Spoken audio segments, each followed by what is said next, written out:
যে আমি তোমাকে নির্গত করেছি মেরুদণ্ড বক্ষপাজরের কি হাড় থেকে। খুলিকা মিম্মা ইন দাফিক, সে মানুষ সৃষ্টি হয়েছে সবেগে বাহির হওয়া এক ফোঁটা পানি থেকে।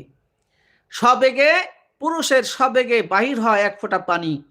সেই পানিতে শুক্র বসবাস করে। 20 লক্ষ, এক ফোঁটা পানিতে 20 লক্ষ শুক্র থাকে। এই 20 লক্ষ শুক্র এর মধ্যে থেকে একটা শুক্র মায়ের অন্তর্নিহিত জায়গায় প্রবেশ করে। সেখান থেকে আল্লাহ রাব্বুল আলামিন ওই শুক্রটাকে অ্যালাউ করে গেটটাকে লক করে দেয়, গেটটাকে বন্ধ করে দেয়। একটা শুক্র ঢুকে প্রবেশ করার পরে ওই শুক্রটা নুতফা বলা হয়। কি বলা হয়? নুতফা। আল্লাহ রাব্বুল আলামিন বলেন, ওয়াজআলনা ফি নুতফাতিন ফি কিরারিন